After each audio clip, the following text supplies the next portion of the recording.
तो अब तक हमने देखा जा 7 टीममेट्स को इकट्ठा कर लेता है और तभी किम निया को मार देता है, जिससे कि जा को बहुत ज्यादा गुस्सा आ जाता है और वो किम को हराने के लिए वियोल से मदद मांगने चला जाता है। तब वियोल के कनेक्टर के बदले में जा वियोल को उसकी मदद करने के लिए कहता है, जिससे वियोल तैयार हो जाता है और हम देखते हैं वो सभी लोग मिलकर किम और उसके साथियों को हरा देते हैं। तब वियोल जा और उसके दोस्त टेस्ट को पास कर लेते हैं और वियोल टावर पर चढ़ने के लिए जा की मदद करने के लिए तैयार हो जाता है। और अब आगे तब हमें यहाँ पास्ट का सीन दिखाया जाता है, जहाँ एंड्रोसी बाम को डेट के लिए पूछ रही होती है, पर बाम ट्रेनिंग की वजह से उसे अभी के लिए मना कर देता है और कुन ये सारी बातें सुन लेता है। तब कुन बाम से कहता है, आखिरकार तुम ये क्या कर रहे हो? तब बाम कहता है, मैं तो ये सोच रहा था कि जब रेचल उठ जाएगी तब मैं उसे ये फूल दूंगा। तब कुन कहता है, आखिरकार तुम एंड्रोसी से क्या बात कर रहे थे? क्या वो तुमसे कुछ बेवकूफी भरा पूछ रही थी? तब बाम कहता है, ऐसी कोई बात नहीं है। और हाँ, थैंक यू कुन, जब भी तुम मेरे साथ होते हो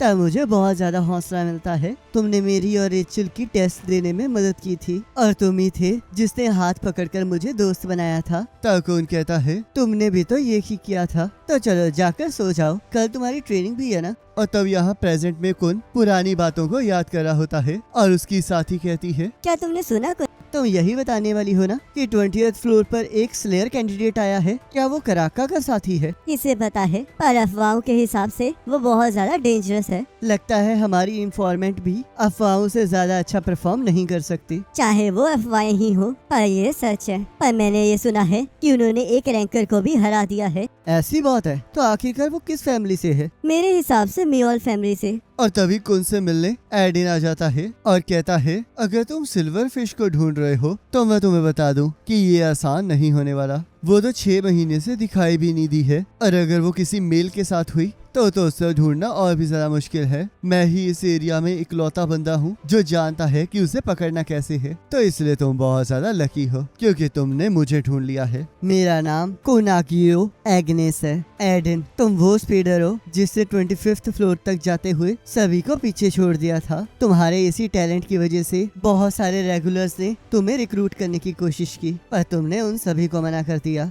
और अब इस जगह एक स्काउट की जिंदगी जी रहे हो। तो क्या मैं जान सकता हूँ कि ऐसा क्यों है? इससे तुम्हारा कोई लेना देना नहीं है। मैं तुम्हारे साथ टीम अप करना चाहता हूँ। तो चलो फिर टावर पर साथ में चढ़ते हैं। मैं इस खून खराबे वाले टेस्ट से बोर हो चुका हूँ। तो चलो फिर एक बेट से डिसाइड करते हैं। अगर मैंने तुम्हें पकड़ लिया तो मैं जीत जाऊंगा और अगर तुम जीत गए तो मैं तुम्हें ये दे दूंगा। ये तो सस्पेंडियम है। आखिरकार तुम्हें इतना बड़ा पीस कहाँ से मिल गया? तो फिर बताओ तुम्हारा क्या ख्याल है? मुझे मंजूर है। तो अगर ऐसी बात है तो सबसे बचते हुए इस रूम से निकलने की कोशिश करो। तुम्हारे आने से पहले ही मैंने सब कुछ तैयार कर रखा है और इस शॉप में वही सारे रेगुलर्स हैं जिन्हें मैंने हायर किया है और ये सारे बहुत ज्यादा स्ट्रॉन्ग हैं। तो चाहे तुम जितने मर्जी फास्ट क्यों ना हो, पर मुझे नहीं लगता कि तुम इन सब से बच पाओगे। मैं तुम्हारी बात को कैसे मान लूं? तुम झूठ भी तो कह सकते हो। अगर तुम्हें मेरी बात झूठ लगती है तो ट्राई कर लो, बुरे से बुरा क्या ही हो जाएगा। मुझे अपनी टीम में तुम्हारी लाश का स्वागत करना पड़ जाएगा। लगता है तुम्हें अपने आप पर कुछ ज्यादा ही कॉन्फिडेंस है, पर तुम फिर भी फेल हो जाओगे अमीर बच्चे। और तब एडिन उस सस्पेंडियम के टुकड़े को लेकर वहाँ से भाग जाता है और कहता है, कितना बड़ा बेवकूफ था वो। उसे तो ये ख्याल ही नहीं रहा कि वो तो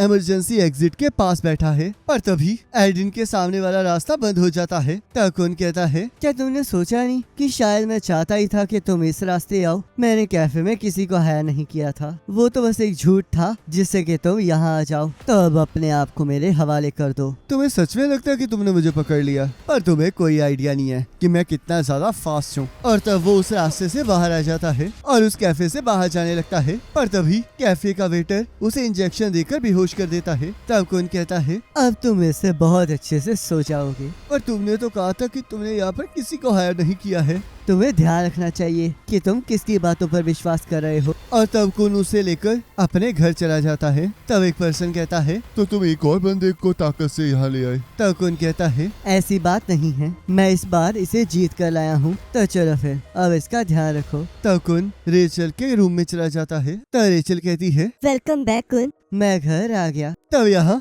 एडिन को होश आ जाता है और वो एकदम से चौंक जाता है। तब वो पर्सन कहता है, मैं कुन का टीममेट नॉबिक हूँ और ये हमारा घर है और तुम्हें यहाँ पर बेहोश करके लाया गया है। क्या मुझे सच में उसके साथ टावर पर चढ़ना होगा? तुम तो चीजों को कुछ ज्यादा अच्छे से समझ लेते हो, तो चलो फिर तुम्हारा टीम में स्वागत है। और तब एडिन सोचता है नॉबिक एक स्पीयर बियरर है जो कि ई रैंक रेगुलर्स में टॉप 10 में आता है। तो चलो फिर मैं तुम्हें अपने बाकी साथियों से मिलाता हूँ, और अगर तुम्हें अपनी जान प्यारी है तो इस बात का जरूर ध्यान रखना कि तुम किससे लड़ाई मोल ले रहे हो। क्या तुम मुझे ये बता सकते हो कि आखिरकार वो कौन टावर पर क्यों चढ़ना चाहता है? तीसरे फ्लोर पर एक लड़की है जिसका नाम रेचल है और वो चल नहीं पाती है क्योंकि उसकी लातें काम नहीं करती, और कुन उसे ही टावर के टॉप पर ले जाना चाहता है। क्या वो उसकी गर्लफ्रेंड है? तुम्हें मैं एक और वार्निंग दे देता हूँ, अगर तुमने ये बात कुन के सामने कही तो तुम्हारी उंगली को काट दिया जाएगा। तो यह रेचल कहती है, मैंने फिर से बाम का सपना देखा। वो पानी की गहराई में से मदद की गुहार लगा रहा था। बहुत साल बीत चुके हैं पर मैं फिर भी ये भूल नहीं पा रही हूँ कि कैसे बाम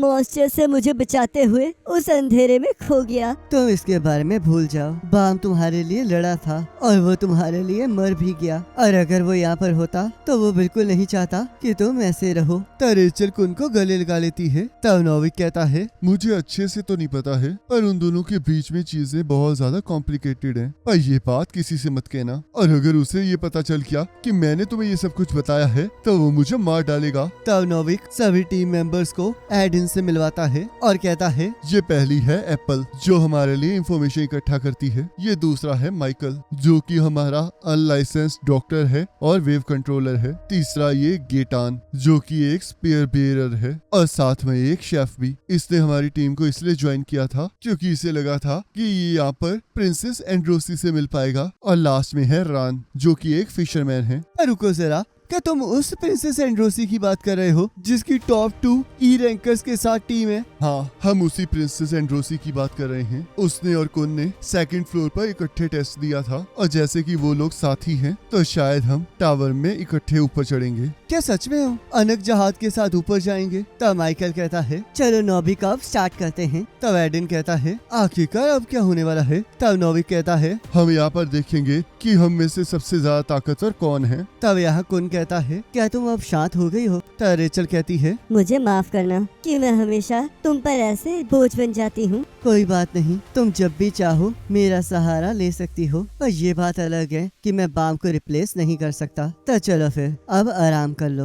और चिंता मत करो, हम बहुत जल्द टावर पर जरूर चढ़ेंगे। तब कुन वहाँ से चला जाता है और रेचल कहती है, जब ये पहले रूम में आया था मैं तो बिल्कुल डरी गई थी, पर प्रिंसेस बनने के भी अपने ही फायदे हैं। अब मुझे थोड़ा घूम लेना चाहिए क्योंकि अगर मैं ऐसे ही बैठी रहूंगी तो मेरी लातें सच में काम करना बंद कर देंगी। और मुझे इस बात की बहुत ज्यादा खुशी है कि हम बहुत जल्दी टावर पर दोबारा से चढ़ पाएंगे। तब शिव कहता है, तो फिर रेचल कैसी है? तब कुन कहता है, वो बिल्कुल ठीक है, पर लगता है तुम्हें मुझ पर विश्वास नहीं है। मैंने तुम्हें पहले भी बताया है कि जो सच है वो सच है, उसी ने बाम को मारा है। तब हमें पास्ट दिखाया जाता है जहाँ पर कुन ने शिव को पहली बार रेचल का सच बताया होता है। तब शिव कहता है, क्या तुम ये कहना चाहते हो कि रेचल हमसे झूठ कह रही है? लैरो ने यही कहा है। उसने सीक्रेटली डॉक्टर को हायर किया था। तब डॉक्टर से उसे पता चला कि रेचल बिल्कुल ठीक है, और उसके पैरों पर इतना छोटा कट आया था कि वो तो कुछ ही दिनों में ठीक हो गया था, और अब तो वो भाग भी सकती है। तो आखिरकार वो हमसे झूठ क्यों कह रही है? ये तो अब रेचल को ही पता है, पर एक चीज क्लियर है कि सेकंड फ्लोर के टेस्ट डायरेक्टर को इसके बारे में पता था, और उन दोनों के बीच में जरूर कुछ हुआ है।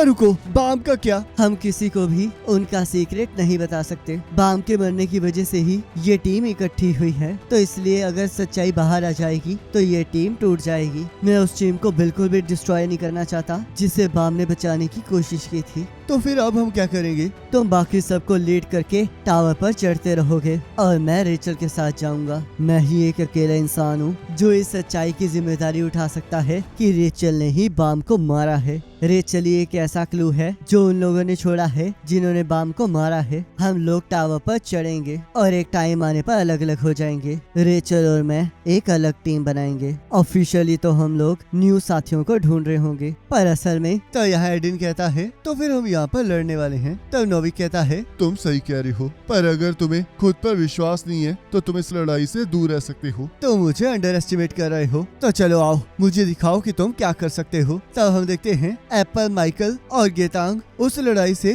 पहले ही बाहर निकल जाते हैं और नोविक और रैन एडिन का बुरा हाल कर देते हैं। तब माइकल उसे चेक करने लगता है और नोविक कहता है तो अब सिर्फ हम दोनों ही बचे हैं, तो चलो फिर देखें नंबर 1 की पोजीशन पर कौन आता है। तब एडिन कहता है आखिरकार इन दोनों का क्या सीन है, क्या इन दोनों की आपस में नहीं बनती है। तब माइकल कहता है ऐसी बात नहीं है। असल में जो भी कोई नया आता है तब नोविक उसका सहारा लेकर रैन के साथ लड़ाई करता है, पर आज तक नोविक ने रैन को कभी भी हराया नहीं है। क्या ये लड़का सच में इतना ताकतवर है? ये पक्का ई रैंक के टॉप 5 में से एक है और नोविक भी इस टीम में इसलिए आया है ताकि वो रैन के साथ लड़ सके। तब रैन कहता है तुम चाहे जितनी मर्जी कोशिश कर लो पर तुम मुझे नहीं हरा सकते। तब नोविक कहता है तुम कुछ ज्यादा ही कॉन्फिडेंस में लग रहे हो, पर इस बार ऐसा नहीं होगा। और रैन पर हमला कर देता है, पर रैन उसके हमले से बचकर उस पर एक जोरदार हमला करता है जिससे नोवेक फिर से हार जाता है। और तब सभी को नंबर के हिसाब से उनके कपड़े मिलते हैं। तब कौन कहता है आखिरकार ये क्या चल रहा है? क्या तुम लोग बास्केटबॉल खेलने जा रहे हो? तब माइकल कहता है नोविक ने हमारे लिए ये टी शर्ट लाई है पर कुछ साइजेस गलत हैं। तब कौन कहता है तुम लोग सच में पागल हो,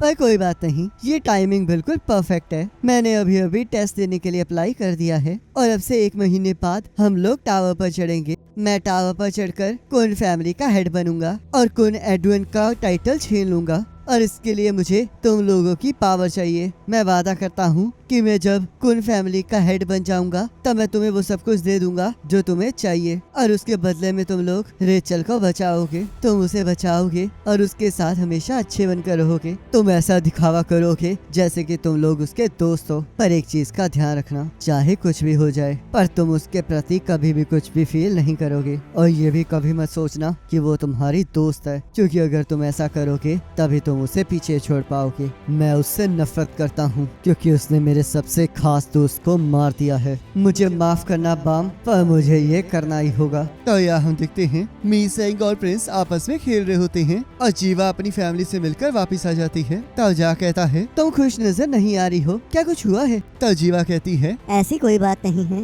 पर क्या वो फर्क बाहर गया है? तो हॉर्न कहता है वो किसी से मिलने शॉपिंग डिस्ट्रिक्ट गया है। तो जीवा कहती है और उसके पीछे कोई भी नहीं गया। तो जा कहता है आखिरकार हम उसका पीछा क्यों करेंगे? क्या तुम लोग बेवकूफ हो? क्या तुमने उसके खिलाफ उड़ती हुई अफवाहों को नहीं सुना? क्या तुम उन अफवाहों की बात कर रही हो जिसमें लोग कह रहे थे कि वो शॉपिंग सेंटर में हंगामा कर देगा? अगर तुम्हें पता है तो आखिरकार तुमने उससे क्यों जाने दिया? वियोले मुझे वैसा इंसान नहीं लगता है और मैंने जितना टाइम उसके साथ स्पेंड किया है उससे मुझे यकीन हो गया है कि वो बुरा इंसान नहीं है। तो हॉर्न कहता है और वैसे भी अभी हम वियोल के खरीदे हुए घर में रह रहे हैं। तो जा कहता है तुमने सही कहा और ऊपर से उसने अपने हिस्से का काम भी किया है। तुम्हें याद है ना कि तुमने खाने को जला दिया था पर फिर भी उसने उसे दोबारा से पकाया। तो जीवा कहती है सही बात है, पर वो एक फग है। मैं तो एक खाना जलाने वाली लड़की की जगह उस फग पर ज्यादा भरोसा करना चाहूँगा। तो हॉर्न भी उसमें हामी भरता है। तो जीवा कहती है ठीक है, मैं खुद ही उस पर नजर रख लूंगी। और बाहर जाते हुए सोचती है सभी लोग बस वियोल की ही तारीफ कर रहे हैं। वो उन सभी को बेवकूफ बना रहा है।